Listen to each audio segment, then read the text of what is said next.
C'est avec beaucoup d'émotion que je prends la parole pour m'adresser à vous. Une émotion dictée d'abord par votre mobilisation. Parce que tout cela est signe d'amitié, de fraternité, d'amour. C'est les premiers sentiments que l'homme recherche. C'est pourquoi l'homme se met en communauté. C'est pourquoi l'homme fonde une famille. C'est pourquoi l'homme se marie. C'est pour ne pas être seul. C'est pour être entouré, bénéficier de l'affection d'une personne. Sans affection, nous ne sommes pas des hommes.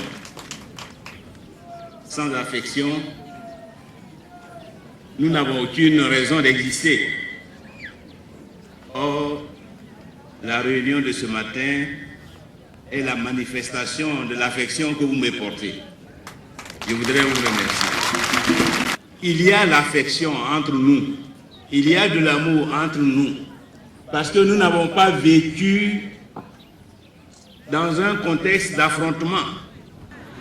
Tout homme a des défauts. Tout homme peut pécher.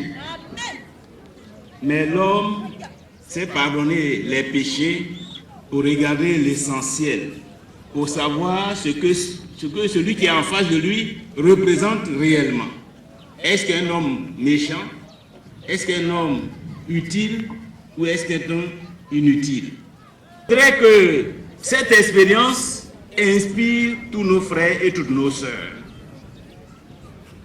Nous devons tirer les enseignements de chaque situation qui nous arrive dans la vie. Nous devons tirer les enseignements de cette situation que certains d'entre nous vivent. Il faut toujours espérer.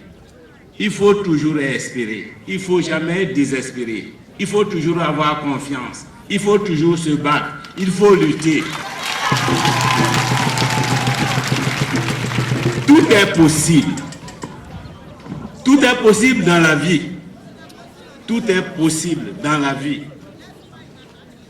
Ce qui n'est pas impossible, ce qui est impossible, je dirais, c'est ce que nous ne voulons pas avec conviction, avec amour. Quand nous ne voulons pas avec conviction, avec amour, alors ça peut être impossible. Mais si nous le désirons fortement, comme vous l'avez désiré, ça arrive toujours. Ça arrive toujours.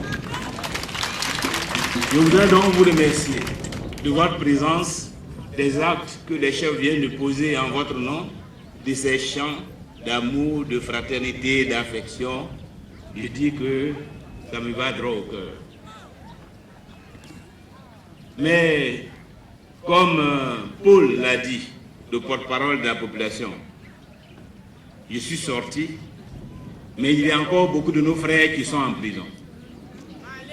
Simone Gbagbo est encore en prison. Blé Goudé Charles est encore en prison. Ainsi que beaucoup d'autres jeunes. Beaucoup de nos frères sont encore en exil. Et Laurent Gbagbo n'est pas avec nous. C'est avec vous que nous allons résoudre tous ces problèmes.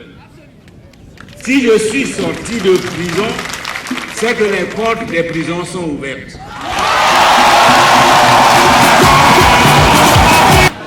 Est-ce que tout ce qui a été fait méritait d'être fait?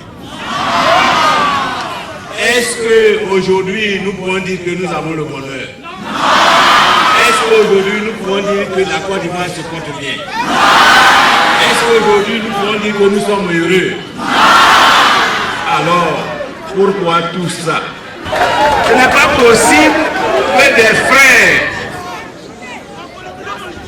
mettent en prison tant d'autres frères. Ce n'est pas possible et ce n'est pas juste. Ce n'est pas possible qu'un Ivoirien condamne à l'exil des dizaines de milliers d'autres Ivoiriens pendant des années. Ce n'est pas possible. Ce n'est pas possible qu'un Ivoirien digne de ce nom puisse attraper son frère ivoirien et l'envoyer dans une prison en Europe. Ce n'est pas possible. On ne peut pas faire ça et croire qu'on sera béni de Dieu. On ne peut pas faire ça et penser que Dieu va bénir son action. Pas du tout. Dieu ne peut pas tolérer ça. Dieu ne peut pas bénir quelqu'un qui fait autant de mal, autant de désolation, autant d'humiliation, autant de frustration. Ce n'est pas possible. Et c'est pour mettre fin à tout ça que nous devons nous mobiliser pour 2015. Les gens s'étonnent que la Côte d'Ivoire aille mal, que nous ayons des problèmes, que nous mangeons mal, que nous vivions mal, que nous soyons malheureux. Comment pouvons-nous être heureux avec cette gouvernance? Comment pouvons-nous être heureux avec cet état d'esprit, avec cette façon de penser la politique, de penser le rapport avec son prochain, de penser le rapport avec son peuple, de penser les rapports avec ses institutions? Nous ne pouvons pas être heureux. Or, nous devons être heureux. Et Dieu veut que nous soyons heureux. Et Dieu est avec nous pour mettre fin à nos souffrances. Ayons donc confiance en lui. Croyons en lui. Préparons-nous à la victoire. La victoire est une obligation, un devoir.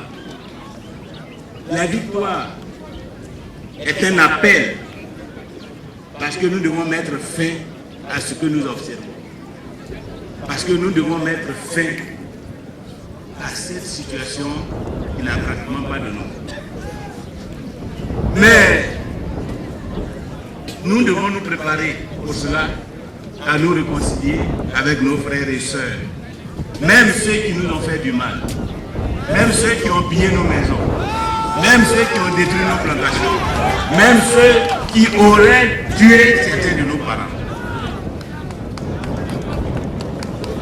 Parce que si le pouvoir actuel a des difficultés, c'est parce qu'il ne marche pas selon les lois de Dieu.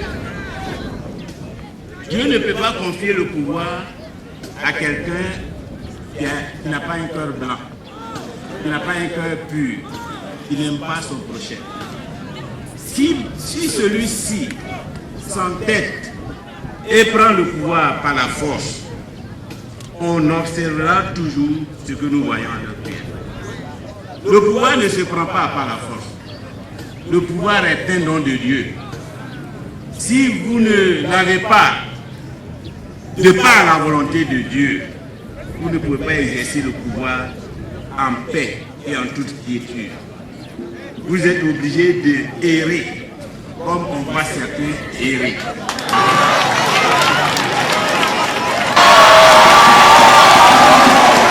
Ils ne peuvent pas du tout avoir l'âme en paix, ni aujourd'hui, ni demain. Mais nous devons les aider. Nous devons les aider.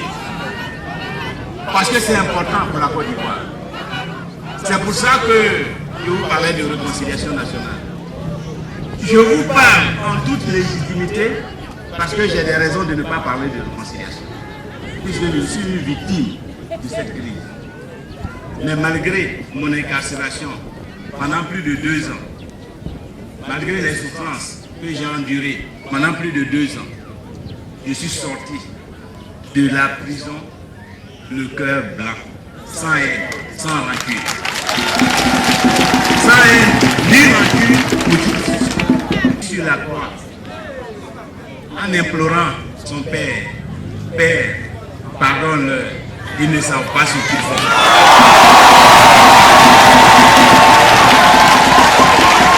Ils ne savent pas ce qu'ils font.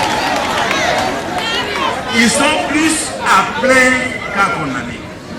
Ils ne savent pas ce qu'ils font. On ne peut pas être à ce poste et faire ce que nous voyons si celui-là sait ce qu'il fait. Ils ne savent pas ce qu'ils font. Ils ne savent pas tout le mal qu'ils font à la Côte d'Ivoire. Ils ne savent pas toutes les souffrances qu'ils sèment dans le cœur des uns et des autres. Ils ne savent pas ce qu'ils font. C'est pourquoi nous devons mettre fin à leur règne le plus rapidement possible. et réconcilier les Ivoiriens. Réconcilier les Ivoiriens. Appeler tous les Ivoiriens à la réconciliation. Malinké, Sénoufo, Dagwana, Bété, Baoulé, Agni, nous sommes tous des frères. Nous sommes tous des sœurs. Notre sort est le même depuis qu'on nous a divisés. Qui peut dire qu'il vit bien? Depuis que nous nous battons entre nous, qui peut dire qu'il est à l'aise? Qui peut dire que cette bataille rapporte à quelqu'un parmi nous? Nous devons sortir de la division.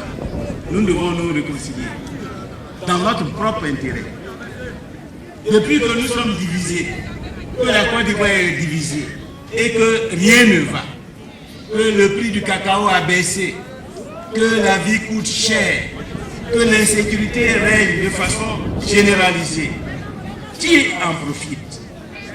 Ni ceux qui ont attaqué, ni ceux qui ont été attaqués, personne n'en tire profit.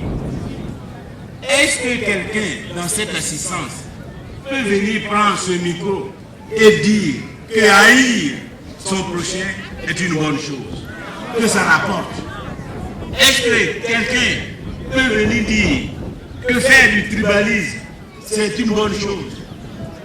Sortons de tout cela.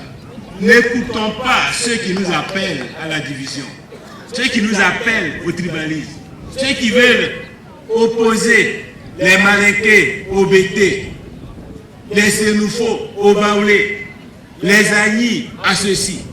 Ne les écoutons pas. Ils ne savent pas ce qu'ils disent, ils ne savent pas ce qu'ils font. Ils ne savent pas le mal qu'ils font à ce pays. Nous avons un grand pays à construire. Nous avons une grande nation à bâtir. C'est dans l'union, dans la solidarité, dans la réconciliation que nous pouvons créer ce pays. Et nous, ici, dans le Moronou, sachons que si ce que nous voulons, ce que nous attendons, si nous voulons le voir, si nous voulons l'avoir, c'est à nous d'avoir le cœur blanc et d'aller gaiement à la réconciliation quand le moment sera venu. Le moment viendra. Aujourd'hui, je vous en parle pour vous préparer. Le moment viendra, nous allons engager ce grand processus de réconciliation nationale.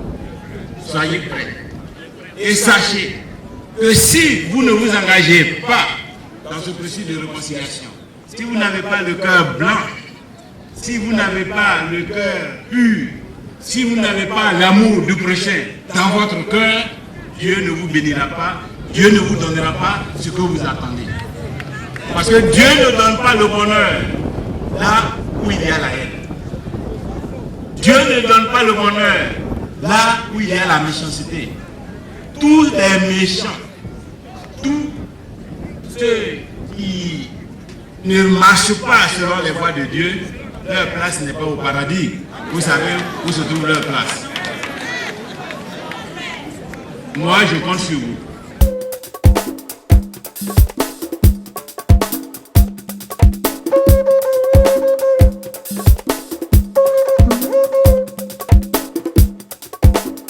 Thank you.